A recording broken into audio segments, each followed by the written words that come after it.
सरज्यू, उपस्थित पत्रकार मित्रहरू, सँगसँगै जुमबाट जोडिनुभएका सबै पत्रकार साथीहरू, सबभन्दा पहिला त म अर्थ मन्त्रालयमा यहाँहरू सबैलाई स्वागत गर्न चाहन्छु। यो प्लेटफर्ममा स्वागत गर्न चाहन्छु। हामीले हिजो आगामी आर्थिक वर्ष 2078-79 को आयव्ययको विवरण बजेट सार्वजनिक गरेका छौँ। धेरै विषयहरू यहाँहरूले जानकारी प्राप्त गरिसक्नु भएको छ। धेरै साथीहरूले मिडियामा कभर पनि गरिसक्नु भएको छ। यही सन्दर्भमा आज बजेटका विषयमा पत्रकार साथीहरूसँग छलफल गर्न यो कार्यक्रम आयोजना गरिएको छ। यसको मोडालिटी चाहिँ माननीय अर्थमन्त्रीले पहिला सुरु गर्नुहुन्छ, त्यसपछि हामी साथीहरूको क्वेरीहरू लिन्छौँ। त्यसको आधारमा हामी साथीहरूलाई जवाफ दिने कोसिस गर्छौँ, सन्तुष्ट पार्ने प्रयास गर्छौँ र तत्पश्चात माननीय मन्त्रीज्यूले अन्तिममा रेस्पोन्स गरेर यो कार्यक्रम हामी समापन गर्ने योजना बनाएका छौँ। त्यहीअनुसार म माननीय अर्थमन्त्रीलाई पत्रकार साथीहरूलाई सम्बोधन गरिदिनु हुन सादर अनुरोध गर्छु। उपस्थित पत्रकार साथीहरू, यहाँहरूलाई सबैभन्दा पहिला म यो अर्थ मन्त्रालयको प्रेक्षालयमा हार्दिक स्वागत गर्न चाहन्छु। जो साथीहरू, जो मिडियाका साथीहरू यहाँ प्रत्यक्ष उपस्थित हुनुहुन्छ र जो साथीहरू जुमका माध्यमबाट सहभागी हुनुहुन्छ, उहाँहरूलाई पनि म हार्दिक स्वागत गर्न चाहन्छु। साथीहरू, आगामी आर्थिक वर्ष 2078-79 का लागि प्रस्तुत गरिएको आयव्ययको अनुमान का बारेमा यहाँहरूले यथेष्ट मात्रामा आफ्ना मिडियाहरूमा स्थान दिइसक्नु भएको छ। आम नागरिकको जानकारीका लागि यहाँहरूको जुन सहभागिता र सहयोग रह्यो त्यसका प्रति म धेरै धेरै धन्यवाद भन्न चाहन्छु। बजेट प्रस्तुत हुने क्रमदेखि अहिलेसम्म पनि विभिन्न प्रकारका क्रिया प्रतिक्रियाहरू, टीका टिप्पणीहरू आइरहेका छन्। यो छलफलमा विभिन्न हिसाबले सहभागी बन्नुभएका सबै महानुभावहरूप्रति, आर्थिक जगतका विद्वान व्यक्तित्वहरू र विभिन्न विधाका व्यक्तित्वहरूको जुन सहभागिता छ छलफलमा, त्यसका प्रति पनि म सबैमा हार्दिक सम्मान व्यक्त गर्न चाहन्छु। कसैका सुझावहरू छन्, कसैका आलोचनाहरू छन्, कसैका टिप्पणीहरू छन्, कसैका प्रशंसाहरू छन्। जोबाट जे जस्ता टिप्पणीहरू आएका छन् ती सबैप्रति म हार्दिक सम्मान व्यक्त गर्न चाहन्छु र म अपेक्षा गर्दछु यो बजेटका प्रति जुन प्रकारको छलफल आरम्भ भएको छ, यो छलफलले मलाई असाधारण रूपमा उत्साहित तुल्याएको छ र म यो छलफलबाट अत्यन्तै उत्साहित भएको छु र मलाई चाहिँ यो आत्मविश्वास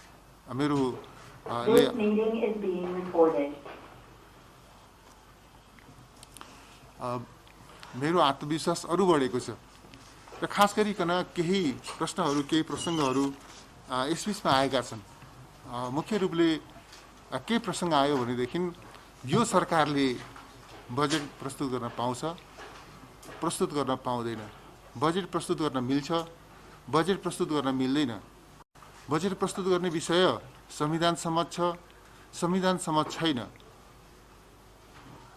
बजेट प्रस्तुत गर्ने हो भने पनि काम चलाउ बजेट प्रस्तुत गर्न पाइन्छ, समग्र बजेट प्रस्तुत गर्न पाइँदैन, पूर्ण आकारको बजेट प्रस्तुत गर्न पाइँदैन।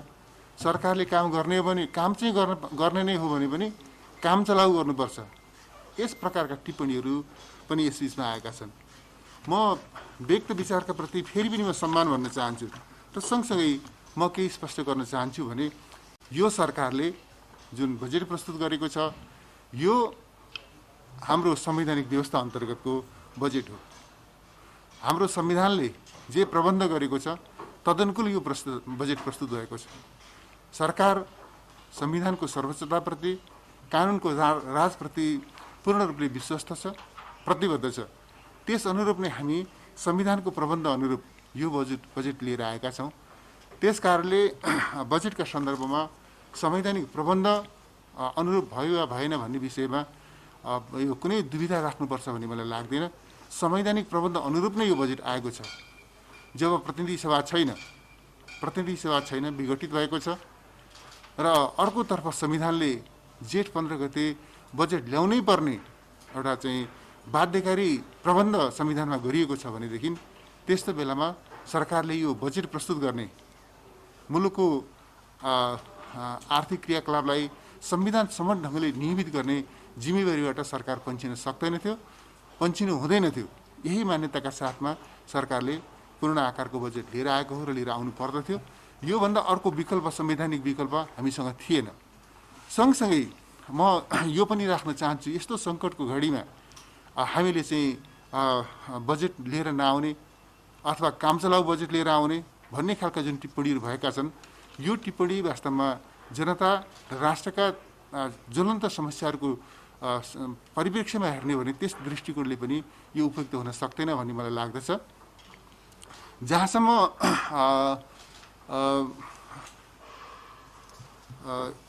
त्यस अर्थमा यो सन्दर्भमा हामीले चाहिँ बजेट लिएर आएका छौँ। बजेटका सन्दर्भमा हिजोदेखि आजसम्मका छलफलहरू सुन्दा मैले धेरैतिरबाट विभिन्न क्षेत्रका सुझावहरू, टिप्पणीहरू सुन्दाखेरि मैले के पाएको छु भनेदेखि मूलत बजेट राम्रो रहेको छ, सकारात्मक रहेको छ, यसले आजका समस्याहरू चिनेको छ, समाधानको दृष्टिकोण अघि सारेको छ, समाधानका कार्यक्रमहरू, योजनाहरू प्रस्तुत गरेको छ भन्ने कोणबाटै सुझाव टिप्पणीहरू आएका छन्। त्यस अर्थमा मैले के देखिरहेको छु भनेदेखि सरसर्ती सुन्दा आलोचनामा अभिव्यक्त भएका टिप्पणीहरूलाई सुन्दाखेरिमा केन्द्रित भएका टिप्पणीहरूलाई सुन्दा पनि एउटै मात्रै मैले टिप्पणी सुनिरहेको छु, बजेटको कार्यान्वयनको प्रश्नमा। बजेटको कार्यान्वयन हुनसक्छ, बजेट राम्रो छ तर कार्यान्वयन हुनसक्छ भन्ने कोणबाट पनि टिप्पणीहरू आएका छन्। म भन्न चाहन्छु यो बजेट हामीले कार्यान्वयन गरेर देखाउँछौँ। कार्यान्वयन गर्ने योजनाका साथमा, कार्यान्वयन गर्ने प्रतिबद्धताका साथमा, त्यो सङ्कल्पको साथमा यो बजेट आएको छ। म यहाँहरू मार्फत सबै देशवासीहरूलाई आश्वस्त तुल्याउन चाहन्छु, यो बजेट केवल सुनाउनका निम्ति होइन, कार्यान्वयन गर्नका निम्ति, बजेटमा निर्धारण गरिएका लक्ष्यहरू हासिल गर्नका निम्ति प्रस्तुत गरिएको हो भन्ने कुरामा म यहाँहरू मार्फत सबै देशवासीहरूलाई विश्वास दिलाउन चाहन्छु। मैले अहिले बजेटका विशेषताहरूका बारेमा, यसमा अन्तर्निहित पक्षहरूका बारेमा धेरै लामो टिप्पणी गर्नुपर्छ भन्ने मलाई लाग्दैन। मुख्य रूपले आज जसरी सिङ्गो विश्व समुदाय कोभिड-19 को प्रकोपबाट आक्रान्त छ, त्यसका विरुद्ध विश्व समुदाय लडिरहेको छ, नेपाल पनि त्यसका विरुद्धमा लडिरहेको छ। यो बजेटले मुख्य रूपले कोभिड महामारीको रोकथाम, नियन्त्रण र उपचारका विषयमा केन्द्रित हुनुपर्दथ्यो। त्यसै गरी हामी यसमा केन्द्रित भएका छौँ। म यहाँहरूलाई विश्वास दिलाउन चाहन्छु, जसरी हामी यो अहिले कोभिडले सृजना गरेको चुनौतीलाई सामना गर्ने सन्दर्भमा रोकथामको, उपचारको, नियन्त्रणको र उपचारको सन्दर्भमा यो बजेट केन्द्रित भएको छ। हामी रोकथाम, उपचार र नियन्त्रणका सन्दर्भमा जे जस्ता कार्यक्रमहरू प्रस्तुत गरेका छौँ, योजनाहरू प्रस्तुत गरेका छौँ, ती चिजहरूको प्रभावकारी ढङ्गले कार्यान्वयन गर्छौँ। र सँगसँगै हाम्रा सामनेमा अर्को एउटा महत्त्वपूर्ण अभिभार आएको छ कि खोपको शीघ्र प्रबन्ध गरेर हामीले चाहिँ आम नागरिकको जीवन रक्षालाई सुनिश्चित गर्ने त्यो चाहिँ महत्त्वपूर्ण जिम्मेवारी हाम्रो काँधमा आएको छ। म यहाँलाई विश्वास दिलाउन चाहन्छु, जसरी हामी यो कोभिड विरुद्धको लडाइँमा एउटा चाहिँ तुलनात्मक रूपले अग्रमोर्चामा रह्यौँ विगतको दिनमा पनि, आउने दिनमा पनि हाम्रो यो भूमिका अझ सशक्त, अझ प्रभावकारी हुन्छ। विशेष गरी खोपको उपलब्धताका सन्दर्भमा म यहाँलाई यो विश्वास दिलाउन चाहन्छु, जसरी हामी दक्षिण एसियामा खोपको दोस्रो प्रयोगकर्ता मुलुक भएका थियौँ, दक्षिण एसियामा खोप प्रयोग गर्ने दोस्रो मुलुक भएका थियौँ, हामीले आम खोप सुविधा उपलब्ध गराउनु पर्ने, खोप सेवा उपलब्ध गराउनु पर्ने, प्रत्येक नागरिकलाई खोप दिलाउने त्यो अभियानमा पनि हामी तुलनात्मक रूपले अग्रपङ्क्तिकै देश हुनेछौँ। म यहाँहरूलाई यो विश्वास दिलाउन चाहन्छु। त्यही तयारीका साथमा सरकार सम्पूर्ण सामर्थ्यका साथमा नागरिकको जीवन रक्षाको विषयलाई सर्वोच्च प्राथमिकतामा राखेर जीवन रक्षाको प्रश्नभन्दा ठुलो अर्को कुनै अभियान हुन सक्दैन भन्ने जिम्मेवारी बोधका साथमा कोभिडका विरुद्धको लडाइँलाई अगाडि बढाउन प्रतिबद्ध छ। हामी रोकथाम, नियन्त्रण र उपचारको प्रश्नमा सम्पूर्ण सामर्थ्य परिचालित गर्छौँ। कोभिड विरुद्धको खोपको उपलब्धताका प्रश्नमा हामीले हाम्रो सम्पूर्ण तागत लगाउँछौँ। र हामीले नेपाली जनताको नेपाली नागरिकको जीवन रक्षाको जिम्मेवारी पुरा गर्छौँ। त्यो अठोटको साथमा त्यो प्रतिबद्धताको साथमा सरकार प्रस्तुत भएको छ भन्ने कुरा म यहाँलाई राख्न चाहन्छु र म यो विश्वास यहाँहरूलाई दिलाउन चाहन्छु, यहाँहरू मार्फत सबै दिदीबहिनी दाजुभाइहरूलाई दिलाउन चाहन्छु कि कोभिडका विरुद्धको खोपको सन्दर्भमा हामीले असाधारण पहल कदमी लिएर सबै सम्भावनाहरूको सदुपयोग गर्दै हामीले खोप सेवा उपलब्ध गराउने काममा आउने दिनमा हामी केन्द्रित भएर लाग्छौँ। यस हिसाबले बजेट आएको छ र बजेटले जुन प्रकारको दिशानिर्देश गरेको छ, खास गरी कोभिड विरुद्धको लडाइँको सन्दर्भमा, नागरिकको जीवन रक्षाको सन्दर्भमा त्यसको प्रभावकारी कार्यान्वयन गर्दै नागरिकको जीवन रक्षामा हामी केन्द्रित हुन्छौँ भन्ने विषयमा म यहाँलाई विश्वास दिलाउन चाहन्छु। त्यस्तै गरी अर्को महत्त्वपूर्ण प्रश्न हाम्रो चाहिँ राहत सहुलियत र आर्थिक पुनरुत्थानको विषय हो। हामीले हाम्रो अर्थतन्त्रलाई यो कोभिडका विरुद्धको लडाइँलाई प्रभावकारी बनाउँदै यो कोभिडबाट प्रभावित नागरिकलाई राहत सहुलियत प्रदान गर्दै र हाम्रो अर्थतन्त्रलाई पुरानै लयमा फर्काउने विषयमा यो बजेट केन्द्रित भएको छ।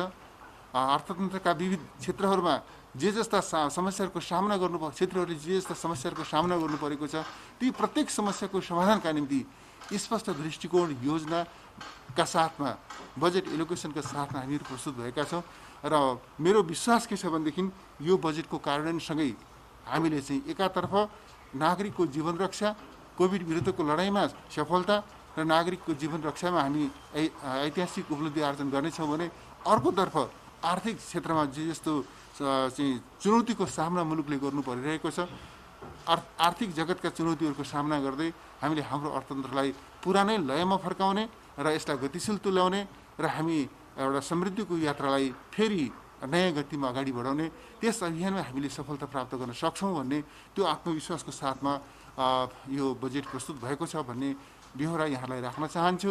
र कार्यान्वयनको सन्दर्भमा म दोहोऱ्याएर भन्छु, यो सरकारले यो बजेट कार्यान्वयन गर्छ, यसमा कुनै पनि प्रकारको दुविधा राख्नुपर्ने आवश्यकता छैन। मैले यहाँहरू मार्फत भन्न चाहन्छु, हामी हिजो बजेट प्रस्तुत गरेका छौँ, आज यहाँहरूसँग छलफलमा सहभागी भएका छौँ।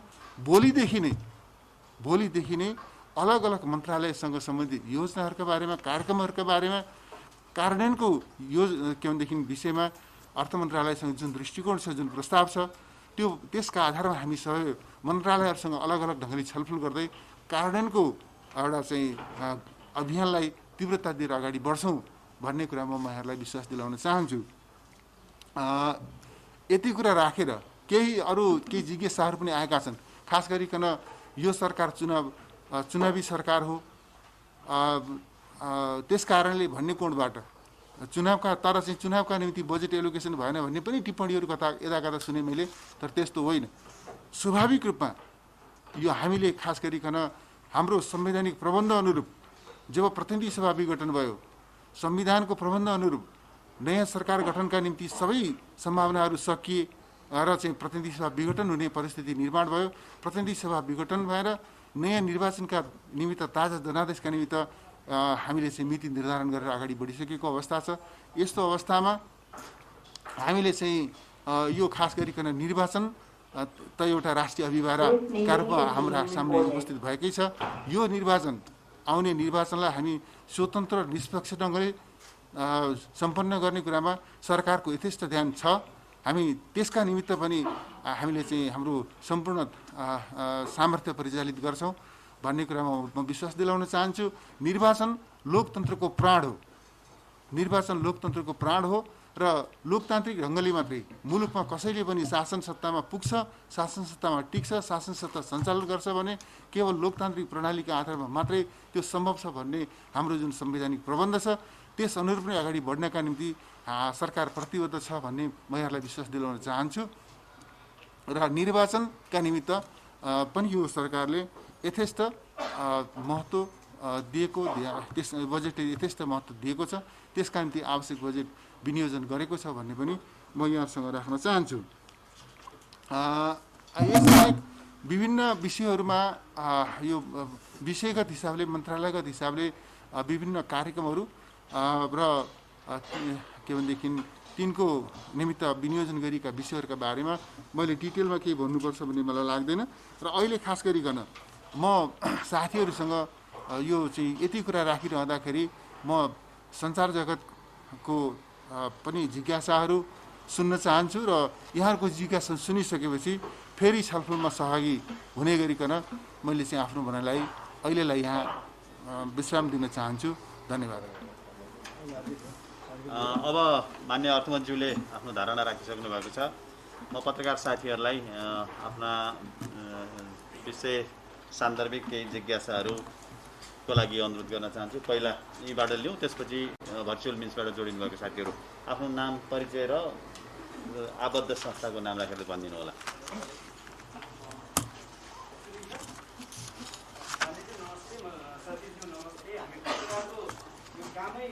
प्रश्न सोध्ने रहेछ। राहत यति सराहनीय राहत पाउनु भएको छ, तर यो करमा धेरै छुट दिँदाखेरि 25% राजस्व ग्रोथ कसरी हुन्छ र यो खर्चका लागि अपर्याप्त त नहोला भन्ने एउटा प्रश्न भयो मेरो।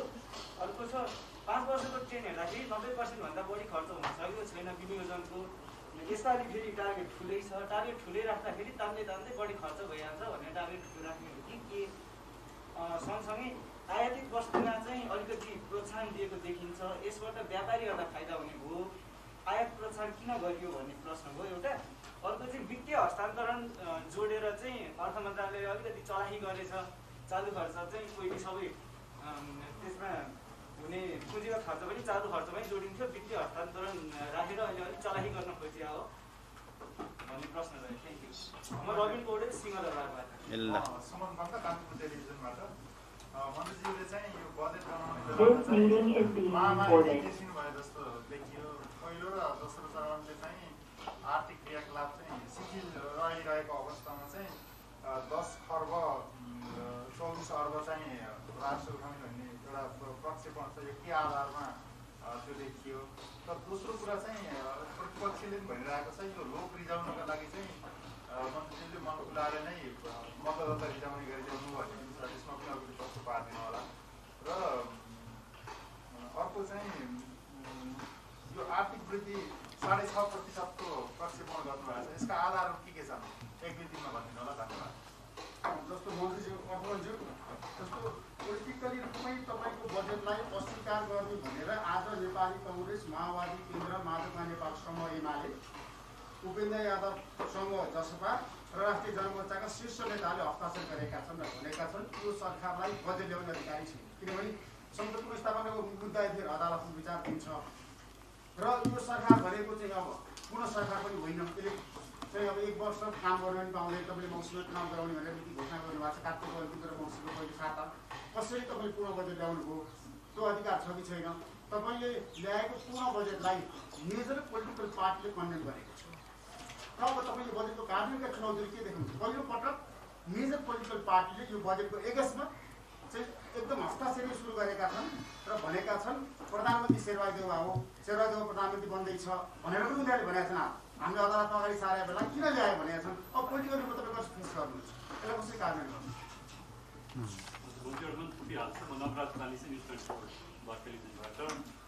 यो अब साथीहरूले राखिसक्नु प्रश्न धेरै कोणबाट त्यो चुनावी सरकार भएको हुनाले चुनावमै जाने र मतदातालाई प्रभावित पार्ने लोकप्रिय कार्यक्रम धेरै कार्यक्रमहरू छरिएको त्यो बजेटमा भनिन्छ। अर्को कुरा चाहिँ अनि बजेटको स्रोत व्यवस्थापनमा वैदेशिक ऋण, आन्तरिक ऋण र वैदेशिक सहायतामा निर्भर गर्न खोजियो। तर यो वर्ष हामी हेर्दाखेरि वैदेशिक ऋण सहायताहरू खासै बढ्न सकिरहेको अवस्थाले ऋणको भाग थपिँदै गएको छ भन्ने कुरा छ। अर्को कुरा हाम्रो चाहिँ अर्थतन्त्रको क्षमता पनि कमजोर भएको, यो चाहिँ अर्थमन्त्रालयका सचिवहरूले पनि यो प्रश्नको उत्तर दिनु होला कि तपाईँहरू किन खर्च गर्न सकिरहनु भएको छैन, सम्बन्धित विकास मन्त्रालयले किन खर्च गर्न सक्दैनन्, किन त्यसमा चाहिँ निगरानी भएन अर्थ मन्त्रालयबाट। र महालेखा परीक्षकबाट बेरोजुहरू पटक पटक उठाइएको छ, त्यसमा अर्थ मन्त्रालयको किन ध्यान जान सकिरहेको छैन, एउटा पाटो चाहिँ भयो।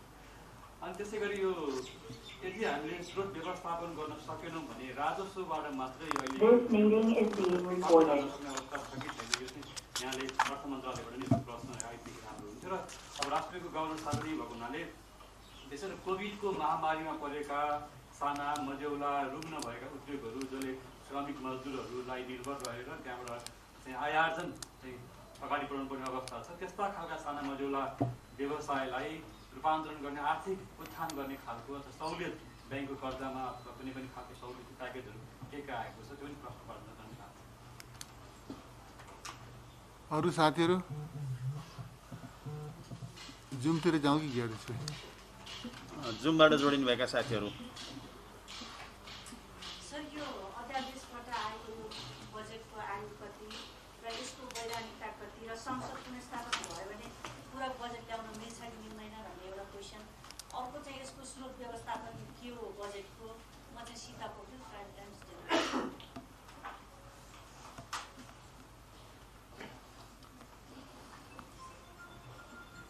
जुमबाट जोडिनुभएका साथीहरू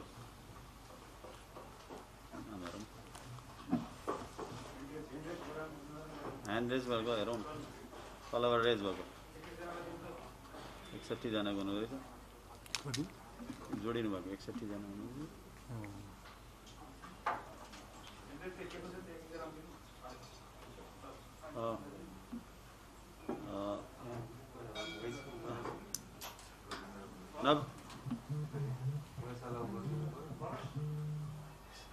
तल स्क्रोलिङ गर्नु।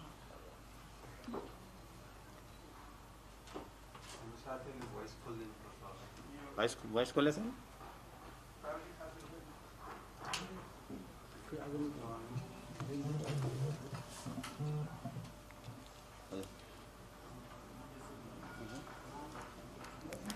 नमस्कार, म नवराज नेपाली बिमा पोस्टबाट। यो अहिलेको बजेट भाषणको 107 नम्बर बुँदामा पशु तथा बाली बिमाको बिमा शुल्क अनुदान चाहिँ 50% अनुदान दिने र पुरानै कायम गर्ने भन्दा छ। पहिला 75 थियो, अहिले 75 यो 50 गरेर चाहिँ घटाउनु भएको कि के हो भन्ने एउटा प्रश्न। अर्को प्रश्न चाहिँ यो बजेटमा यो नेपाल टेलिकम र नेपाल एयरलाइन्सलाई अलि निजीकरणमा प्रोत्साहन गर्ने भन्ने खालको तपाईँले आउनुभएको छ। 22% सेयर दिने भन्नुभएको छ। यो के संस्थानहरू निजीकरण गर्न जान लागि हो? 56 यो 55 तिर नै फर्किन लागेको हो? यो अलिक स्पष्ट पार्नुहुन। धन्यवाद। जनार्दनजी भन्नुहोस् त। हजुर, मेरो चाहिँ एउटा मन्त्रीज्यू यो बजेटमा एउटा राम्रो काम भएको छ, सबै राम्रो काम पेश गराउनु जस्तो लाग्यो। अब संसद विकास कोष खारेज हो, अब गरिबी निवारण कोष पनि खारेज हो। यो दुईवटा कोष खारेज गर्ने चाहिँ मन्त्रीज्यूको राम्रो काम भएको छ। यसलाई चाहिँ अब अहिले संसद चाहिँ छैन भनेर चाहिँ गर्नुभयो हो, अथवा यो चाहिँ अब दीर्घकालीन रूपमै यो समाप्त भएको हो। यसमा चाहिँ अब यो यदि उहाँले हिम्मत गर्नुभएको हो भने एकदमै राम्रो काम भयो। दोस्रो चाहिँ इलेक्सन चाहिँ 6 महिनाको बिचमै मङ्सिर कार्तिकमा इलेक्सन भनेर चाहिँ घोषणा भएको छ। तर बजेटमा इलेक्सनको लागि जे व्यवस्था गरेको छु त भनेर भन्दैछु, र चाहिँ इलेक्सन कमिसनमा बजेट घोषणा त्यो चाहिँ अब मन्त्रालयको भइगरी आउनुबाट गर्ने होला। तर यो मिल्ने कुरा हो कि होइन, इलेक्सन गर्ने हो भने त अहिले इलेक्सन भएर आउने कुरा लाग्छ। त्यसमा मन्त्रीज्यूले कार्य होला। अर्को महत्त्वपूर्ण कुरा चाहिँ यो खास गरी पर्सनल व्यक्तिगत इन्कम ट्याक्स बजेटले चाहिँ कम्पनी कर्पोरेसनहरूलाई धेरै चाहिँ सुविधाहरू दिएको देखियो। तर चाहिँ एकदम निम्न आय वर्गका मानिसहरूलाई जुन इन्कम ट्याक्सको चाहिँ जुन स्ल्याबहरू हो त्यो चाहिँ त्यो मिनिमम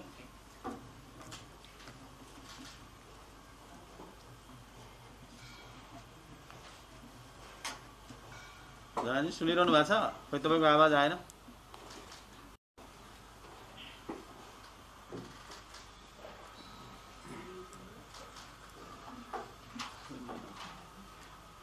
सुन्नेन। ल अब यतिमै छोड्नु पऱ्यो। उत्तमजी, उत्तम काप्रे।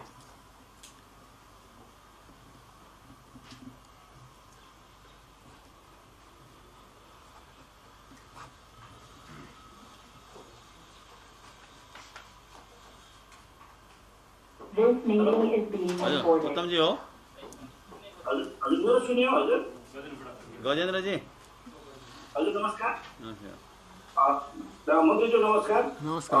मलाई चाहिँ यदि इकोनोमिक जर्नलिस्ट, मैले चाहिँ तपाईँको बजेटलाई साँच्चै सराहना गरिरहेको छु। पहिले चाहिँ किनभने गत आर्थिक वर्षमा नै मैले आर्थिक पत्रकारको रूपमा चाहिँ यस्तो खाले बजेटको अपेक्षा गरेको थिएँ। एउटा रेडियोमा पनि मैले कुरा बोलेको थिएँ। तपाईँले रिक्स लिनुभयो। धेरैजना चाहिँ अर्थमन्त्रीहरूले यस्तो कठिन अवस्थाको बेलामा यो टाइपको बजेट बनाउने रिक्स लिँदैनन्। तपाईँलाई धेरै धेरै धन्यवाद। तर अघि पनि तपाईँ आफैले पनि भन्नुभयो बजेटको कार्यान्वयनसँग जोडिएको कुरामा तपाईँ कन्फर्म छुइनँ भन्ने कुरामा प्रश्न उठिरहेछ। किनभने सर्वोच्च अदालतमै यस विषयमा प्रश्नहरू उठिरहेछन्। र मेरो अहिले मेजर कन्सर्नको विषय र मैले तपाईँलाई गर्न चाहेको प्रश्न चाहिँ संविधानले चाहिँ के भन्छ भने संविधानमा संसद नभएको बेलामा करका दरहरू प्रस्तावित गर्न पाइँदैन, करका नयाँ करहरू लागू गर्न पाइँदैन भने अब यो अवस्थामा तपाईँले नयाँ करका दरहरू प्रस्तावित गर्नुभएको छ। म आर्थिक निर्देशहरू पल्टाएर हेर्दै धेरैवटा चेन्जेसहरू तपाईँले भन्सार र अन्तःशुल्कमा खास गरी चेन्जेसहरू गर्नुभएको छ। अब यो करहरूको विषयमा संसद नभएको बेलामा तपाईँले अब एउटा करको दर प्रस्तावित गर्नुभयो। त्यो त तपाईँको भोलि लिगल्ली च्यालेन्जेबल कुरा हुने भयो, नम्बर 1। नम्बर 2 चाहिँ मेरो अर्को कुरा चाहिँ तपाईँलाई मैले गर्न चाहेको प्रश्न र अर्थ मन्त्रालयका अधिकारीहरू कसरी झुक्किनु भयो भन्ने कुरामा यो गरिबी निवारण कोष भन्ने चाहिँ 2060 सालमा गरिबी निवारण कोष ऐन अन्तर्गत दर्ता भएको एउटा संस्था थियो। यो दर्ता यो खारेजी गर्नलाई 2074 सालमै निर्णय भइसक्यो, प्रोसेस अगाडि बढिसक्यो। वर्तमान सरकारले धेरै काम अगाडि बढाएको थियो। अब मन्त्रीज्यूको बजेट भाषणमा यसलाई खारेज गर्ने भनियो, तर गरिबी निवारण कोष ऐन जस्ताको त्यस्तै छ। त्यो ऐन खारेज नगरिकन यो संस्था स्वामित्व खारेज गर्न मिल्दैन भन्ने प्रश्न उठिरहेको छ। यो दुईटा मेरो मुख्य जिज्ञासाहरू हुन्। धन्यवाद। कृष्ण रिजाल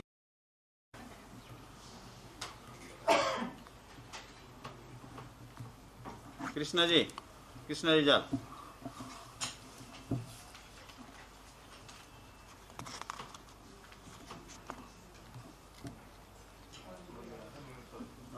उहाँको शून्य छैन जस्तो भयो।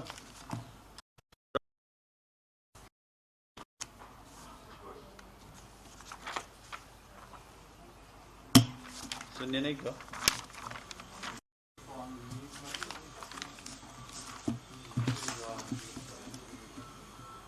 रविन्द्र जी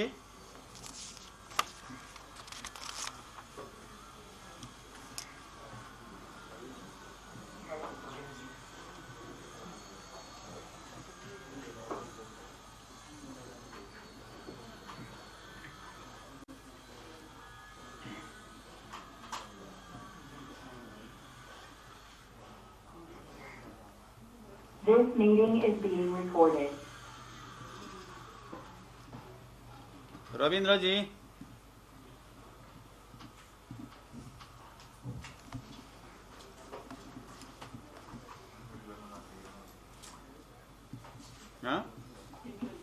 हजुर भाइ रविन्द्र जी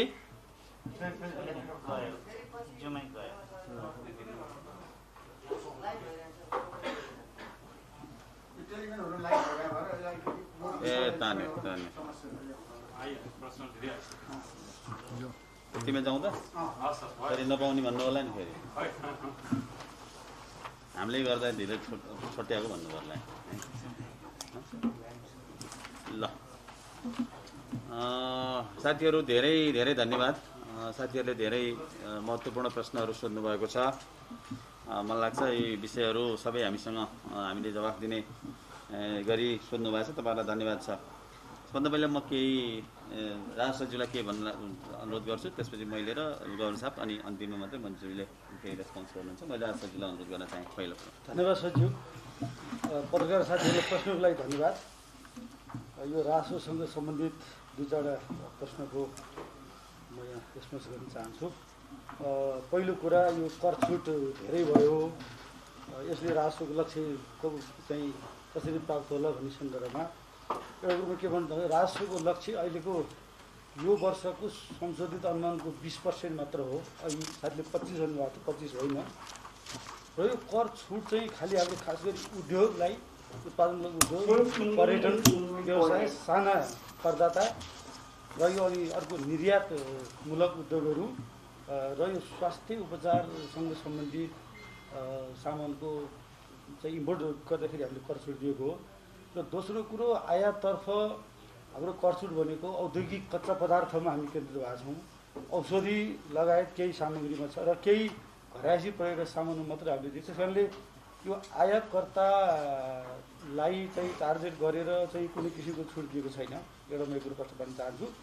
खालि हाम्रो कर छुट सहुलियतको उद्देश्य के हो भने इकोनोमी रिभाइभल, हामीले अर्थतन्त्रलाई पुनर्जीवित गर्ने, यसलाई पुनरुत्थान गर्ने र इकोनोमिक एक्टिभिटिजहरू एक्सपान्सन गर्नलाई चाहिँ ट्याक्सेसन पोलिसीबाट सपोर्ट होस् भनेर हामीले यस्ता छुट सुविधा ल्याएको। यसले गर्दा के हुन्छ, हामीले लगानीलाई आकर्षित गर्ने कुरा हो। लगानी बढ्छ, नयाँ उद्योग आउँछ, नयाँ नयाँ व्यवसायहरू फस्टाउँछ भने स्वतः हाम्रो के हुन्छ, रेभेन्यू पनि वृद्धि हुन थाल्छ। त्यसैले इकोनोमिकलाई रिभाइभल गर्ने हाम्रो उद्देश्य हो। त्यो रिभाइभल हुन साथै रेभेन्यू वृद्धि हुन्छ। त्यस कारण यो कुरो तपाईँले बताएँ मैले। दोस्रो कुरो, अब यो हाम्रो राजस्वको खर्चमा योगदान भनेपछि हामीले 62%भन्दा बढी हामीले कुल बजेटको राजस्वबाट बेहोरी लक्ष्य राखेका छौँ। यो भनेको अघिल्लो वर्षको मात्रै हाराहारी नै हो। हामीले के भने खर्चलाई हामीले आन्तरिक स्रोतबाटै हामीले बेहोर गऱ्यौँ। अनुदानबाट खालि 4% जति लगभग छ र हाम्रो लगभग 34% मात्रै बजेट डेफिसिट हुन्छ। यो चाहिँ हाम्रो अहिलेको फ्रेमवर्क भनेको पहिलाको भन्दा त्यस्तो ठुलो भिन्नता छैन। र अहिले हाम्रो खास गरी कोभिडको बेलामा हेल्थ सेक्टरमा बढी लगानी गर्नुपर्ने आवश्यकता र इकोनोमीलाई रिभाइभल गर्नुको लागि चाहिँ हामीले केही खर्च गर्नुपर्ने आवश्यकता र हाम्रा आयोजनहरूलाई निरन्तरता दिनुपर्ने आवश्यकले गर्दाखेरि अलिकति हामीले यो ऋणलाई पनि हामीले अघिल्लो वर्षकै हाराहारीमा राख्नु परेको आवश्यकता हो। त्यस कारणले आन्तरिक स्रोतबाटै बेहोर्ने गरी नै हामीले बजेटको फ्रेमवर्क चाहिँ तयार गरेका छौँ। र अर्को विषय, यो पर्सनल इन्कम ट्याक्समा चाहिँ किन यो दिएन भन्ने कुरा म एउटा कुरो के स्पष्ट गर्न चाहन्छु भने यो पर्सनल इन्कम ट्याक्स पनि जसको बिजनेसको इन्कम हो भनौँ न, जसले व्यापार व्यवसाय गरेका चाहिँ प्राकृतिक व्यक्तिहरूले पाउने छुट सीमा त त्यही नै हो। खालि हो के भने पारिश्रमिकको आयको मात्रै अहिले परिवर्तन नगरेको हो। र पारिश्रमिक आय सन्दर्भमा के हो भन्दाखेरि पारिश्रमिकको आयमा अहिले चाहिँ खासै त्यस्तो आयमा प्रभाव परेको, आय घटेको कोभिडको कारणले भन्ने कुरा चाहिँ होइन। किनकि यो चाहिँ फिक्स स्यालेरी अर्नरको इन्कम चाहिँ यथावतै भएको पनि एउटा लजिक हो यसमा, होइन। त्यसो अब यसको न्यूनतम भनेको 10% हो भन्दाखेरि इन्कमको अहिलेको मिनिमम हाम्रो स्ल्याब भनेको 10% हो। त्यस कारण म यो कुरा चाहिँ प्रश्न पार्न मैले चाहेँ। अर्को कुरो, यो जुन यो करका दरहरू परिवर्तनको विषयहरू कुरो उठाउनु भएको छ गजेन्द्र बुढाथोकीजीले। अब यो अहिले हामीले नयाँ कुनै पनि कर लगाएको छैन, नयाँ कर इन्ट्रोड्युस गरेको छैन। अहिले भएका दरहरूको सामान्य समायोजन गरिएको हो। त्यसैले यो अध्यादेश कानुन हो। हामीले कानुन बमोजिम यो कानुन बमोजिम कर लगाउनु पाइन्छ, यसमा कुनै शङ्का भएन। त्यसैले हामीले कानुन बमोजिम नै यो करका दरहरूलाई सामान्य परिवर्तन गरेको हो। यति कुरा मैले राखेँ। अब अरू केही थप जिज्ञासा भयो भने म फेरि पछि आउँछु। धन्यवाद सरज्यू। मैले केही कुराहरू स्पष्ट पार्ने कोसिस गर्छु। अघि साथीहरूले उठाउनु भएको विषयमा कर छुट दिँदाखेरि राजस्व बढी जान्छ कि भन्ने जुन कुरा गर्नुभएको छ, यो कुरा निस्सन्देह रूपमा हामीले विश्लेषण गरेका छौँ। यो कर छुट दिँदैखेर सबै कुरा राजस्वहरू छुट हुन सक्ने अवस्था रहँदैन। केही त्यस्ता हार्ड हिटेड सेक्टरहरू छन् जुन हार्ड हिटेड सेक्टरलाई हामीले सपोर्ट गर्न सकेनौँ भने त्यसको बेसहरू पनि कमजोर भएर जान्छ। त्यसैले राजस्व जुन क्षेत्रको इकोनोमिक एक्टिभिटी नै कम छ त्यो क्षेत्रलाई हामीले लक्षित गरेका हौँ। यसको अर्थ के हो भने सरकार सधैँ राजस्वमा मात्रै केन्द्रित हुन्छ भनेको पनि होइन। यसले त्यो क्षेत्रको बिजनेस सेक्टरलाई सर्भाइभल गराउन, उनीहरूको विकास गर्न र उनीहरूलाई अस्तित्वमा राखिराख्नको लागि पनि सपोर्ट गरोस् भन्नको लागि हो। यस कारणले यो कुरामा मैले स्पष्ट पार्न चाहेँ। दोस्रो कुरा, खर्च हुनै नसक्ने भनेर चाहिँ यहाँले भन्नुभएको छ। खर्च हुन नसक्ने होइन, खर्च हुन सक्ने पर्याप्त आधार देखाएरै हामीले चाहिँ विनियोजन गरेका छौँ। यो विनियोजन गर्दाखेरि र त्यो विनियोजनको आधारहरू स्पष्ट पार्दा यस्ता खालका आयोजनाहरू दिएका छौँ जहाँ निरन्तर चलिरहेका आयोजना छन्, जसको प्रोग्रेसको लेभल हाई छ। त्यस्तै खालि जुन आयोजनाहरू छन् जसको तयारीको अवस्थाहरू सम्पन्न भइसकेका छन्, ती आयोजनाहरूलाई हामीले चाहिँ अगाडि बढाउन कोसिस हामीले अगाडि बढाउनलाई स्रोतको व्यवस्थापन गरेका छौँ। त्यसो खर्च हुन सक्ने आधार, बलियो आधार के छ भने जुन बेलामा हामी लकडाउन पछिको अवस्थामा हाम्रो इकोनोमिक एक्टिभिटीले जुन लय पक्रिएको थियो छोटो समयमा, हामी यो खोपको निरन्तरता पछि हामी त्यो अवस्थालाई फेरि पुनः ब्याक गर्न सक्छौँ भन्ने आधारमा नै हामीले चाहिँ त्यो कुरा हो। माननीय मन्त्रीले अघि नै भनिसक्नु भएको छ, खोपलाई हाम्रो पहिलो प्राथमिकता राखेका छौँ। खोप आउने बित्तिकै हाम्रा इकोनोमिक एक्टिभिटी जनरल लाइफहरू एज नर्मल हुन्छन् त्यो नर्मल भएपछि हामीले के गर्न सक्छौँ भने खर्च गर्न सक्छौँ, विकासका क्रियाकलाप सञ्चालन गर्न सक्छौँ भन्ने आधारमा हामीले यो खर्चलाई यसरी विनियोजन गरेका त्यसलाई चाहिँ व्यवस्थित गर्न खोजेका हौँ। अर्को यो आयातित वस्तुमा छुट दिँदाखेरि प्रोत्साहन गरेको भन्नुभएको छ, होइन। त्यसका आयातित वस्तुले खोज्ने इनपुट के हो त त्यो पनि विचार गर्नुपर्छ। हामीले के गरिरहेका छौँ भने त्यस्ता खालका आयातित वस्तु जसले नेपालमा उत्पादन भएको विद्युतको कन्जम्सन बढाओस् भन्ने हिसाबले विद्युत कन्जम्सन बढाउने खालका सामानहरूलाई प्रोत्साहन गरेका हौँ। हामी कहाँ भएको विद्युतको चाहिँ कन्जम्सनको म्याक्सिमाइज गर्न खोजेका हौँ र त्यो मात्रै होइन, त्यो विद्युतको उत्पादन गरिसकेपछि त्यसबाट हामीले आयात प्रतिस्थापन गर्न सकिन्छ भन्ने उद्देश्यबाट पनि यस्तो खालको नीति लिएका हौँ। यहाँले वित्तीय हस्तान्तरण देखाएर चालु र पुँजी देखाएर बढेको हो कि भन्नुभएको थियो। तपाईँकै प्रश्नले नै जवाफ आफैमा दिइसक्यो जस्तो मलाई लाग्छ। विगतमा वित्तीय हस्तान्तरणभित्र रहेका सबै चालु खर्चहरू सबै चालु थिएनन्, ती पुँजीगत प्रकृतिका खर्चहरू थिए। त्यो पुँजीगत प्रकृतिका खर्चहरूलाई नि चालुमा रेकर्डेड गरिसकेपछि त्यसले के देखाउँछ भने वास्तविक तथ्याङ्क देखाउँदैन थियो। अहिले हामीले वास्तविक तथ्याङ्क देखाउने प्रणाली स्थापित गरेको हो। यसले लुकाउन नभइकन झन् बढी के हुनु खोज्यो भने कति खर्च भएछ त रियल सेन्समा भन्ने कुराको आधार दिन्छ। त्यसैले मलाई लाग्छ यो वित्तीय हस्तान्तरणको नयाँ यो प्रयोग हो। यो नयाँ प्रयोगले हामीलाई यथार्थमा कति पुँजीगत र कति चालु खर्च भयो भन्ने कुराको झन् स्पष्ट मार्गचित्र दिन्छ अथवा त्यसको रिपोर्टिङ दिन्छ भन्ने लाग्छ। अर्को सुमनजीले भन्नुभएको कुरामा महामारीबाट बिर्सेकै हो भनेर भन्नुभएको छ। हामीले महामारी बिर्सेको होइन सुमनजी। तपाईँले 4 महिनाको पछिल्लो चाहिँ अवस्थालाई विश्लेषण गर्नुभयो भने हामी यही 4 महिनाको बिचमा पनि 1 वर्षमा राखेको लक्ष्य चाहिँ करिब करिब भेट्टाउन सक्ने अवस्थामा पुगेका थियौँ। मैले अघि नै पनि निवेदन गरेँ, अब हामी खोपको निरन्तरता र खोपको व्यापकतापछि हाम्रो इकोनोमी एक्टिभिटीलाई फेरि पुनर्जीवित गर्छौँ भने त्यसले फेरि के गर्छ भने राजस्व सङ्कलनलाई निसन्देह रूपमा योगदान गर्छ। त्यसैले नै हामीले राजस्व सङ्कलनको लक्ष्य त्यही अनुसारले निर्धारण गरेको हो। यसमा कुनै राजस्व नबढ्ने हो कि अथवा महामारीले प्रभाव पर्छ कि भन्ने कुरालाई हामीले अहिलेको सर्ट टर्म फेनोमेना होला, तर लङ टर्म फेनोमेना हुन सक्दैन भन्ने हाम्रो अनुमान छ। अब 1, 2, 3 गरेर 6.5% आर्थिक वृद्धिको आधार के हो भनेर तपाईँले सोध्नु भएको छ। 6.5% आर्थिक वृद्धिको आधार चाहिँ मैले सानोमा मात्र उदाहरण दिएँ। जब कार्तिक महिनापछि हाम्रा इकोनोमिक एक्टिभिटी हुँदा हामी 4% आर्थिक वृद्धि हासिल हुन सक्ने अवस्थामा थियौँ चालु आर्थिक वर्षमै। यसले के देखाउँछ भने हाम्रो इकोनोमी चाँडै रिभाइभल हुन्छ भन्ने कुराको आधार त्यो आधार छ। दोस्रो, हामीले के गर्यौँ चालु आर्थिक वर्षको बजेट मार्फत नै राहत र पुनरुत्थानका कार्यक्रमहरू यति सञ्चालन गऱ्यौँ, आर्थिक पुनरुत्थानका कार्यक्रमहरू सञ्चालन गर्ने घोषणा गरेका छौँ। त्यो पुनरुत्थानको कार्यक्रमले के गर्छ भने उत्पादन बढाउन सक्छ। त्यो कार्यक्रमले के गर्न सक्छ भने रोजगारी सृजना गर्छ, इकोनोमिक एक्टिभिटीलाई बुस्टअप गर्न सक्छ। त्यसैको आधारमा नै हामीले के गर्यौँ भने 6.5% आर्थिक वृद्धि यसले गर्ने हाम्रो लक्ष्य राख्यौँ। तेस्रो कुरा, हाम्रो इकोनोमीको चाहिँ अहिले पछिल्लोचोटि तपाईँले हेर्नुभयो भने खोल्ने बित्तिकै के हुन्छ भने एग्रिगेट डिमान्डहरू बढेर आउँछ। त्यो डिमान्डले चाहिँ के गर्दै जान्छ भने इकोनोमीलाई झन् साइक्लिक बनाउँदै जान्छ। त्यसबाट पनि हामीले के गर्न सक्छौँ भने ग्रोथहरू प्राप्त गर्न सक्छौँ। त्यसैले नै हामीले जानी बुझी राष्ट्र ब्याङ्कले गरेको अध्ययन समेतका आधारमा हामीले के गरेका हौँ भने 6.5% आर्थिक वृद्धिको लक्ष्य राख्यौँ।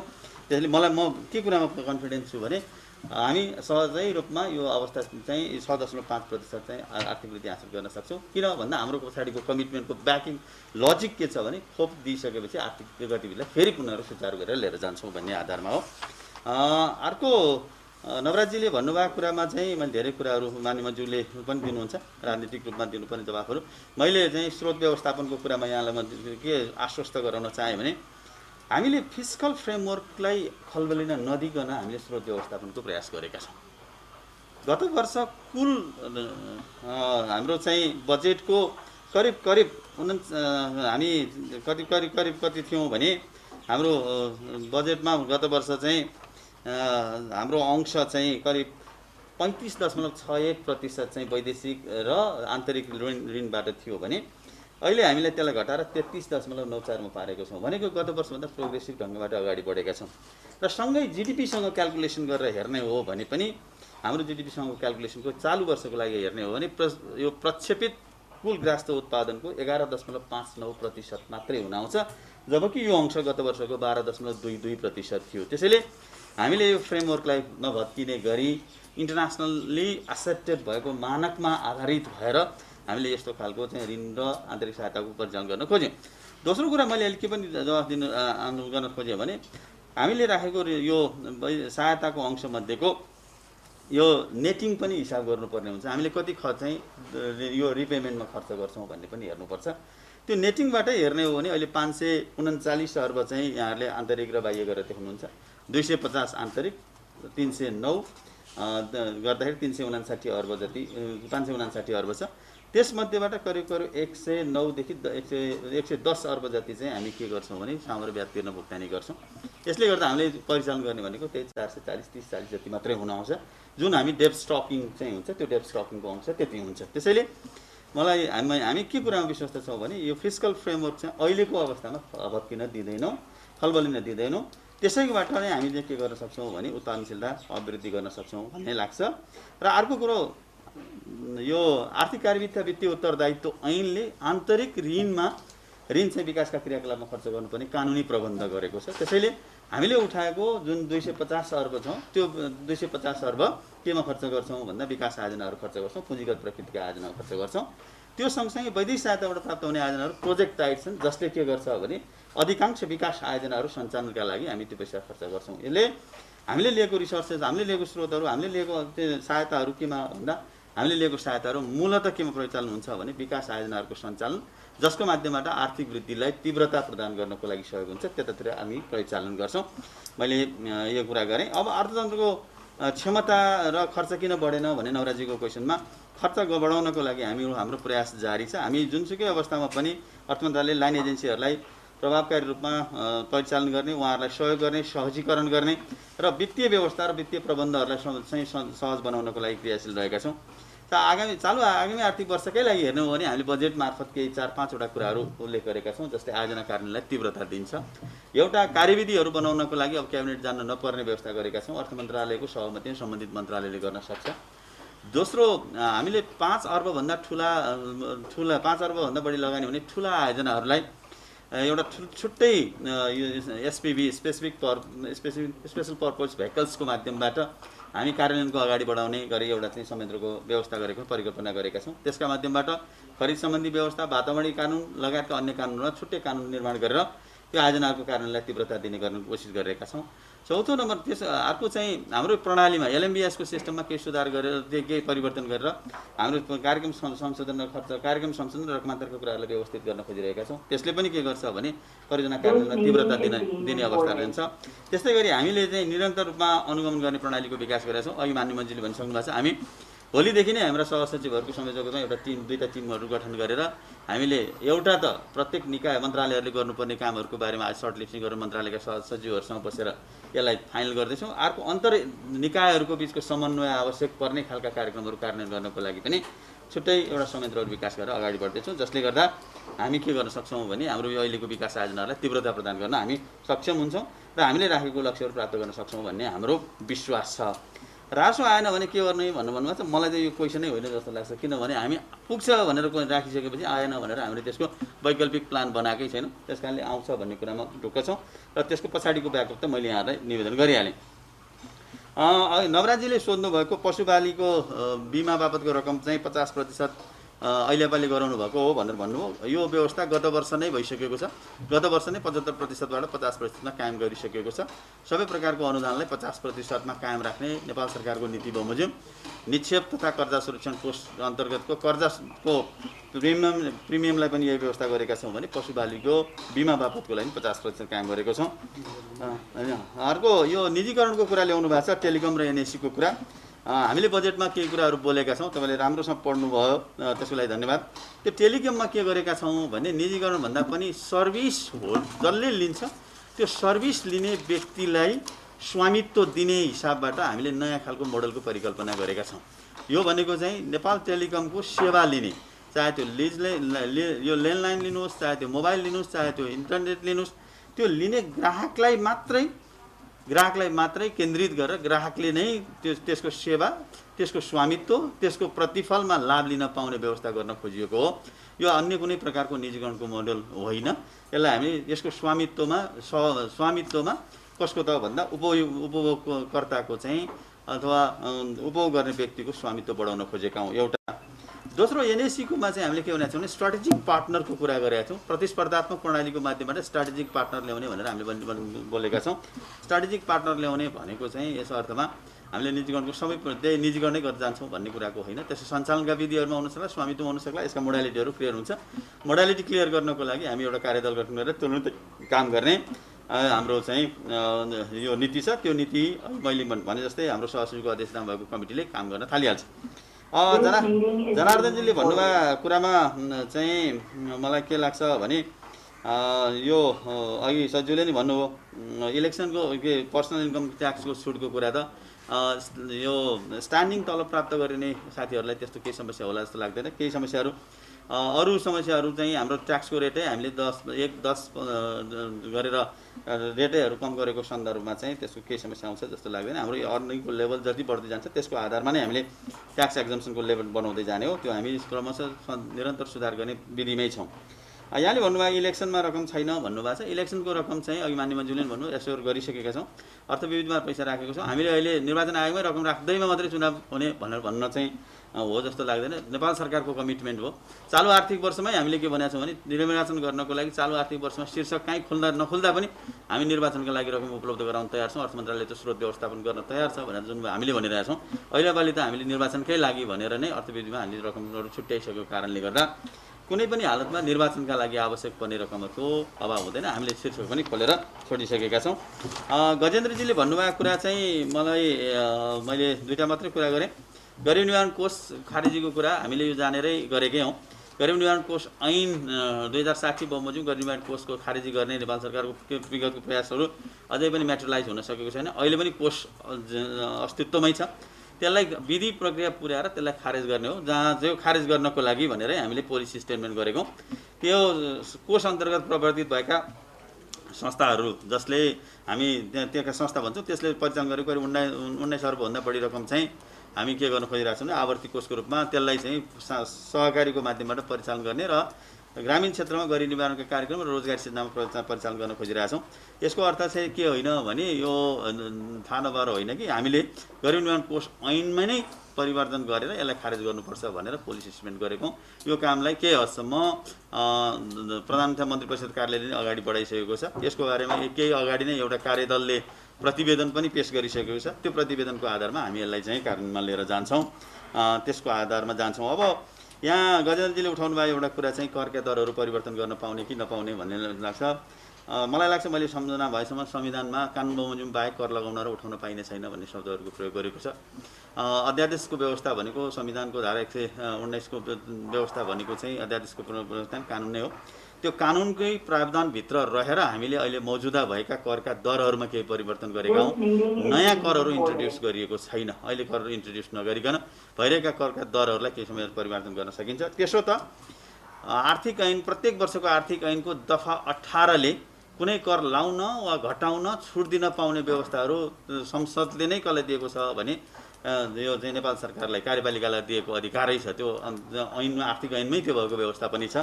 योभन्दा बढी हामी त अहिले फेरि के गर्दैछौँ भने अध्यादेश जुन कानुन सर मान्य हुन्छ त्यो कानुन सरको अध्यादेशबाट हामीले त्यो कुरा गरेको कारणले गर्दा मलाई लाग्दैन यसमा लिगल च्यालेन्ज हुनुपर्छ जस्तो चाहिँ मलाई चाहिँ लाग्दैन।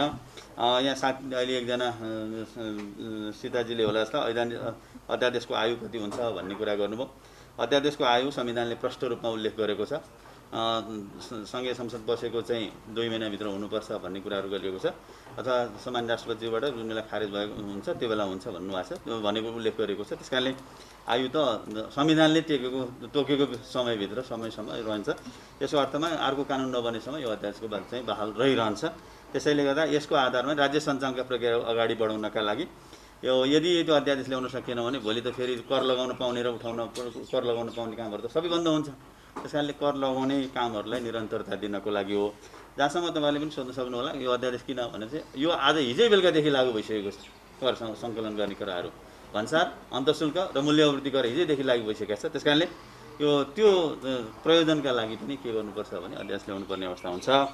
मैले यति मात्रै निवेदन गर्न चाहेँ। जुमबाट धेरै साथीहरूले असन्तुष्टिहरू देखाइरहनु भएको देखिरहेको छु। मैले कस्तो यो अनलाइन यो चलेन भनेर देखाइरहनु भएको जस्तो मैले देख्छु। प्राविधिक रूपमा यहाँ साथीहरूले बताएअनुसार लाइभ भइरहेको कारणले गर्दा इन्टरनेटको कनेक्सनमा केही समस्याहरू आएको भन्ने जस्तो लाग्छ। यदि हाम्रो कारणले हो भने हामी चाहिँ माफी माग्न चाहन्छौँ। यति भनेर मैले गभर्नर साहबलाई आएको 1-2जना साथीहरूले गभर्नर साहबलाई पनि इन्डिकेट गर्नुभएको छ। त्यसको लागि मैले अनुरोध गर्न चाहेँ।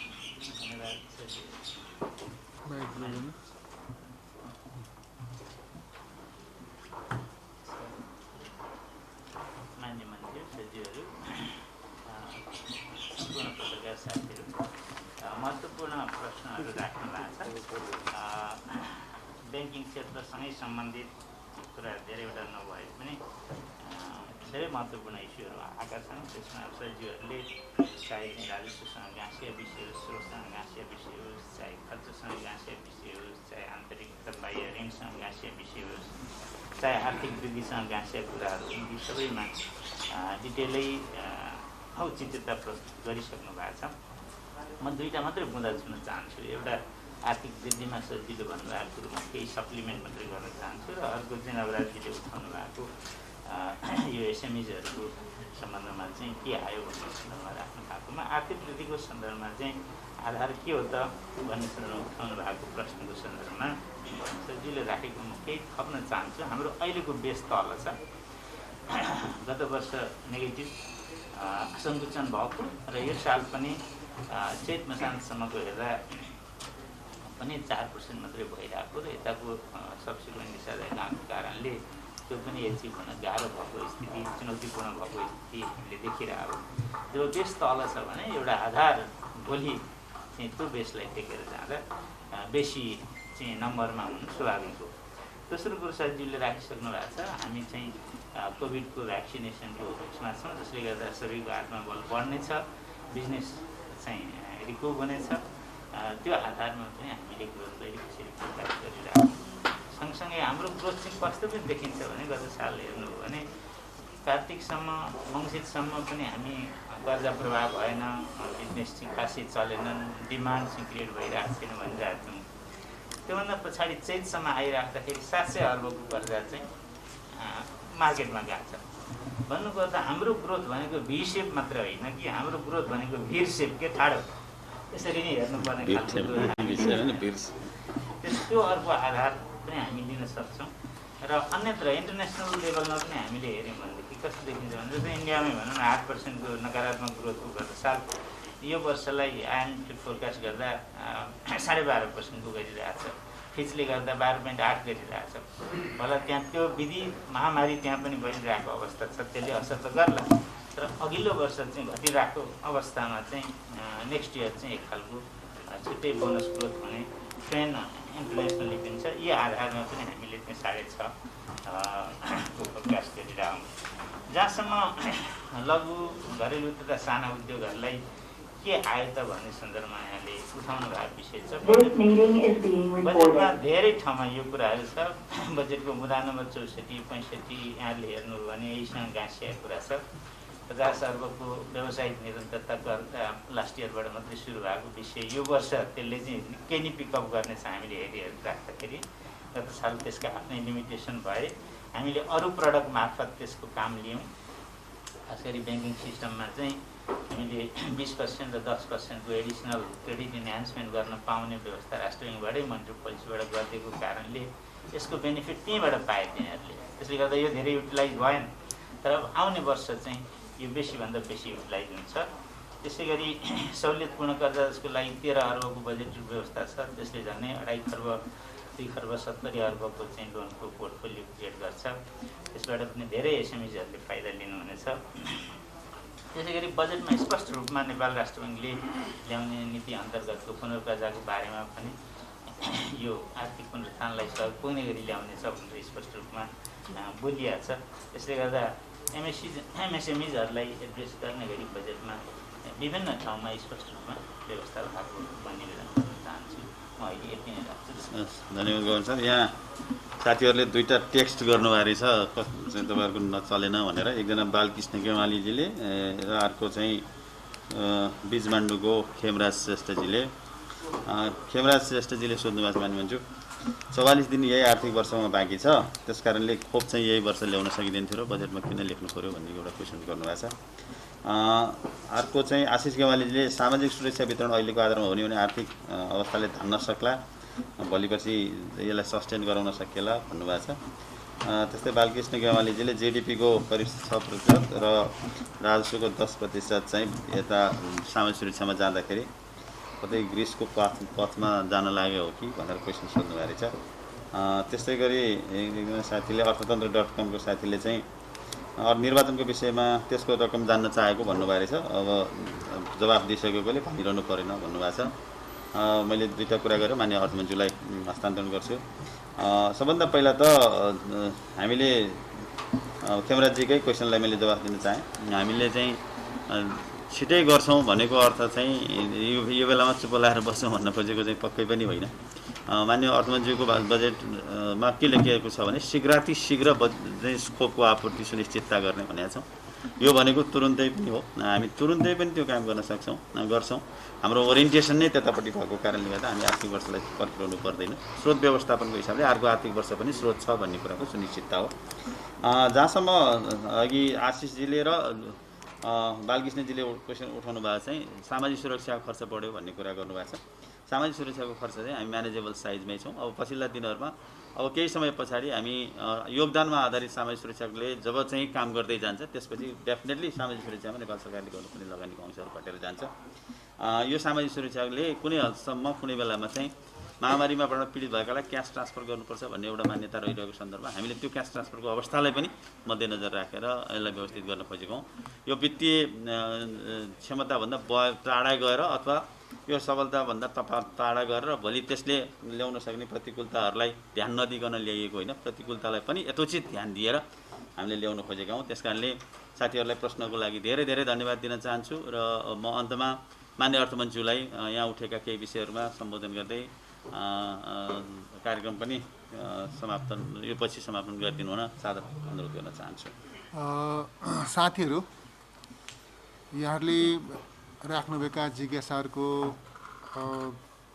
केही महत्त्वपूर्ण प्रसङ्गहरूमा सचिवजीहरू र गभर्नर साहबले जवाफ राखिसक्नु भएको छ। थप केही विषयमा म स्पष्ट गर्न चाहन्छु।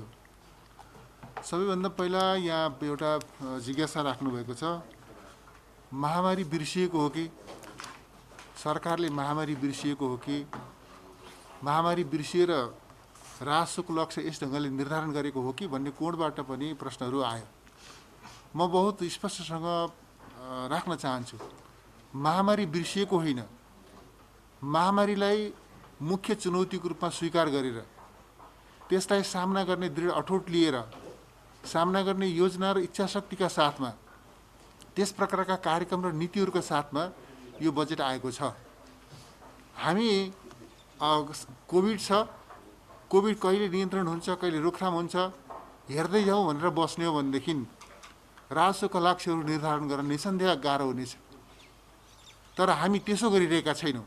हामीले के गर्न चाहिरहेका छौँ भनेदेखि कोभिडलाई हामी रोकथाम गर्छौँ, नियन्त्रण गर्छौँ, उपचार गर्छौँ र सङ्क्रमितहरूलाई चाहिँ सङ्क्रमणबाट आम नेपालीलाई सङ्क्रमणबाट जोगाउँछौँ र यसका निमित्त खोपको प्रबन्ध गर्छौँ।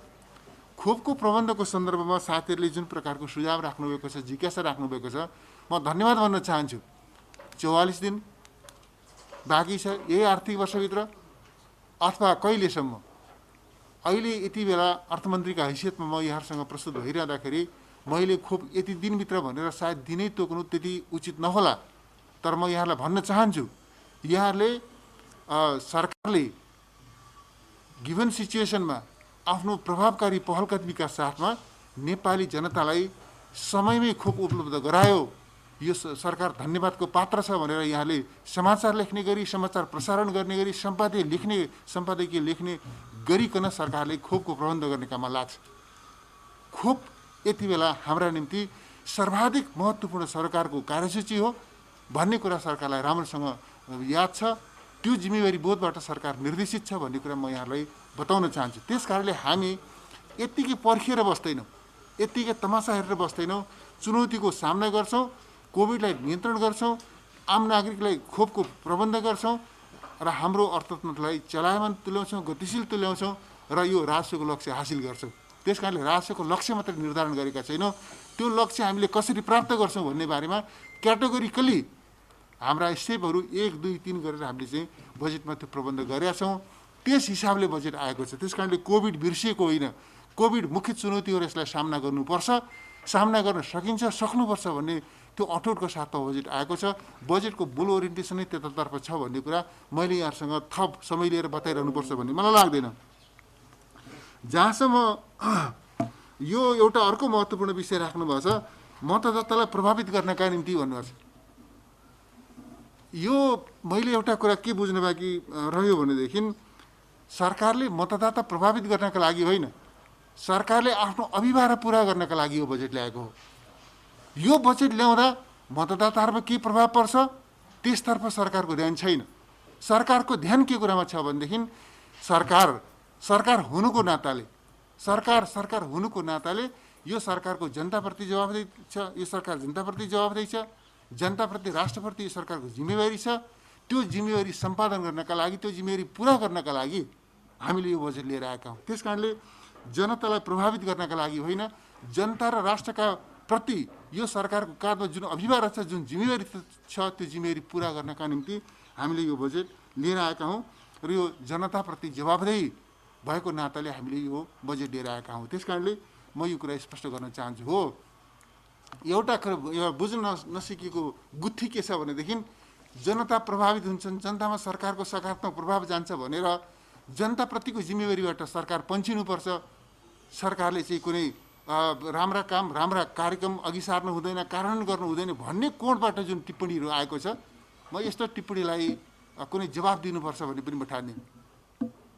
र म यो पनि स्पष्ट गरौँ, हामी सरकारमा छौँ, यति बेला हामी कुनै उफिएर कुनै संवैधानिक प्रक्रियालाई ओभरटेक गरेर हामी यो सरकारमा आएका होइनौँ र यो सरकारलाई प्राप्त भएको जनादेश खण्डित भएको पनि छैन। म यहाँलाई के स्पष्ट गरौँ भनेदेखि यो सरकार कुनै उफिएर ओभरटेक गरेर संवैधानिक व्यवस्थालाई उछिनेर क्रस गरेर यो सरकारमा आएको होइन। संवैधानिक प्रक्रियाबाट यो सरकार सरकारमा छ र यो सरकारलाई प्राप्त भएको जनादेश अर्को कुनै ढङ्गले खण्डित पनि भएको छैन। र तेस्रो कुरो म स्पष्ट गर्न चाहन्छु, यो सरकारमा रहेको सत्तारूढ दललाई पनि जनताका माझमा जान, जनताको विश्वास जित्ने त्यो अधिकार छ। त्यस अर्थमा यहाँले जुन बजेटको कार्यान्वयनको प्रश्न उठाउनु भएको छ, चुनावपछि पहिलो कुरो त सरकारलाई स्थिरतामा, निरन्तरतामा बुझ्नुपर्छ, सरकारलाई निरन्तरतामा बुझ्नुपर्छ पहिलो कुरा। दोस्रो कुरो, चुनावपछि पनि यो सरकारमा रहेको सत्तारूढ दललाई जनताको विश्वास जित्ने त्यो अरू दलहरूलाई जस्तै यो दललाई पनि अधिकार छ। त्यस अर्थमा हाम्रो विश्वास पनि हो कि हामीले यो बजेट प्रस्तुत गरेका छौँ, यो बजेट कार्यान्वयन गर्न सक्छौँ, जनताको विश्वास जितेर कार्यान्वयन गर्न सक्छौँ भन्ने त्यो अठोटका साथमा हामीहरू यो बजेट लिएर आएका छौँ। त्यस हिसाबले बुझ्नका निम्ति पनि म यो आग्रह गर्न चाहन्छु। रह्यो ऋषिजीले के राख्दै हुनुहुन्थ्यो, जानुभयो खै? हजुर, त्यो के छ भन्दाखेरि यो पोलिटिकल स्टेटमेन्ट कुनै पनि पोलिटिकल पार्टीका नेताहरूलाई पोलिटिकल कोणबाटै आफ्ना दृष्टिकोणहरू अघि सार्ने, समर्थन गर्ने, विरोध गर्ने, आलोचना गर्ने छुट छ। त्यसैका निम्ति त हामीले यो सङ्घीय लोकतान्त्रिक गणतन्त्रको स्थापना गरेका हौँ। त्यसैका निम्ति त हामीले त्यत्रो केदेखि कुर्बानी र शहादतका साथमा यो लोकतान्त्रिक प्रणाली स्थापना गरेका हौँ। त्यस कारणले राजनीतिक दलका नेताहरूले आफ्नो कोणबाट विचार व्यक्त गर्ने कुरालाई म स्वाभाविक मान्छु। तर एउटा के हो भनेदेखि कुनै वक्तव्य, केही नेताहरू कुनै ठाउँमा बसेर वक्तव्य दिएर सरकारको वैधानिकता र सरकारको निरन्तरता खण्डित हुँदैन। सरकार संवैधानिक प्रक्रियाबाट बन्छ, सरकार संवैधानिक प्रक्रियाबाट रिप्लेस हुन्छ र संवैधानिक प्रक्रियाबाट चाहिँ मात्रै चाहिँ सरकार बन्ने वा विस्थापित हुने हुन्छ। त्यस कारणले केही नेताहरू केही ठाउँमा बसेर, एक ठाउँमा बसेर केही स्टेटमेन्ट दिँदैमा यो सरकारको वैधानिकता, यो सरकारको वैधानिक हैसियत त्यो खण्डित हुँदैन, खण्डित भएको छैन भन्ने कुरा म स्पष्ट गर्न चाहन्छु। त्यस कारणले त्यस प्रकारको टिप्पणीका प्रति, स्टेटमेन्टका प्रति मैले थप भन्नुपर्ने कुरा केही छैन। यति कुरा यहाँहरूसँग राखिकन म फेरि दोहोऱ्याएर भन्न चाहन्छु, यो बजेट म साथीहरूलाई भन्न चाहन्छु, खास गरिकन यो बजेटले आजका चुनौतीहरूलाई देखेको छ, चिनेको छ, समाधान गर्ने सङ्कल्प बोकेको छ। त्यस प्रकारको योजना, दृष्टिकोण, कार्यक्रम अघि सारेको छ। त्यस हिसाबको रिसोर्स एलोकेसन गरेको छ। त्यस हिसाबले यो बजेट आएको छ। बजेट कार्यान्वयन, म साथीहरूलाई यो साथीहरूको शङ्कालाई, कतिपय साथीहरूले व्यक्त गर्नुभएको शङ्कालाई, बजेट राम्रो छ तर कार्यान्वयन हुन्छ त भन्ने यो चाहिँ जिज्ञासालाई पनि म सम्मान गर्न चाहन्छु। राम्रो छ भनेर टिप्पणी गर्नुभएकोमा म हार्दिकतापूर्वक आदर सम्मान पनि व्यक्त गर्न चाहन्छु, धन्यवाद पनि भन्न चाहन्छु। सँगसँगै म यो विश्वास दिलाउन चाहन्छु तपाईँहरूसँग यो प्रेसमा यस ढङ्गको फेस टु फेस यो पहिलोपटक होइन, हिजो पनि हामीले गरेका थियौँ, भोलि पनि गर्नुपर्छ। भोलि पनि यहाँले चाहिँ जिज्ञासा राख्नुहुन्छ र त्यो जिज्ञासाको जवाफ दिनका निम्ति फेरि पनि उपस्थित हुनुपर्छ। त्यस अर्थमा त्यो जवाफदेहिताका साथमा म भन्न चाहन्छु यो बजेट हामीले कार्यान्वयन गर्छौँ। बजेटमा निर्धारण गरेका लक्ष्यहरू हामीले हासिल गर्छौँ। त्यस कारणले यो सुनाउनका निम्ति होइन, कार्यान्वयन गर्नका निम्ति अघि सारेको बजेट हो। यो समस्याको समस्या हेर्ने दर्शक बन्नका निम्ति होइन, समस्या समाधान गर्ने अभियानको नेतृत्वकर्ताका हैसियतले यो सरकारले यो बजेट ल्याएको छ। त्यस हिसाबले हामीले यो बजेट प्रस्तुत गरेका छौँ। त्यस अर्थमा प्रस्तुत बजेटप्रति हामी जवाफदेही छौँ र प्रस्तुत बजेटको कार्यान्वयन हुने कुरामा म यहाँलाई आश्वस्त हुनका लागि म हार्दिक रूपमा आग्रह गर्न चाहन्छु र आउने दिनमा म पत्रकार साथीहरूलाई यो पनि आग्रह गर्न चाहन्छु यहाँहरूको रचनात्मक सुझाव खास गरिकन बजेट कार्यान्वयनका सन्दर्भमा मैले अहिलेसम्म सुन्दाखेरि बजेट नराम्रो भयो भनेर खासै टिप्पणी आएको सुनिनँ। बजेट राम्रै छ तर कार्यान्वयन हुन्छ कि हुँदैन, कार्यान्वयन हुन्छ कि हुँदैन भन्ने प्रश्न त बजेट प्रस्तुत हुँदा त स्वाभाविक रूपमा रहन्छ नै, तर कार्यान्वयन हुन्छ कसरी भन्ने विषयमा अघि पनि साथीहरूले चर्चा गर्नुभयो। हामी व्यवस्थित कार्ययोजनाका साथमा दैनिक कार्यतालिका बनाएर यो बजेट कार्यान्वयनका निम्ति अगाडि बढ्छौँ। मैले भनिहालेँ हिजो बजेट प्रस्तुत भएको छ, आज चाहिँ यहाँहरूसँग हामी अन्तर्क्रियामा छलफलमा सहभागी छौँ।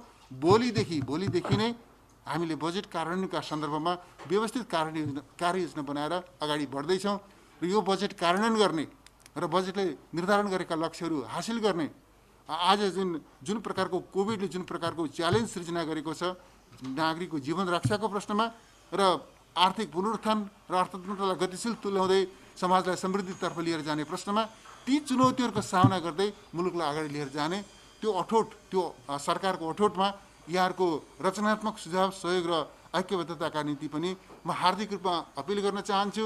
यति भनिकन यो आजको छलफलमा सहभागी हुनुभएका सबै पत्रकार साथीहरूलाई धेरै धन्यवाद भन्दै जो साथीहरू यहाँ प्रत्यक्ष रूपमा उपस्थित हुनुभयो उहाँहरू सबैलाई पनि, जो साथीहरू जुम प्रविधिको माध्यमबाट जोडिनु हो उहाँहरू सबैलाई पनि धेरै धन्यवाद भन्दै मैले आफ्नो भनाइ अन्त्य गर्छु र सँगसँगै यो आजको हाम्रो पत्रकार भेटघाट पनि यहीँ सकिएको जानकारी निवेदन गर्दछु। धन्यवाद।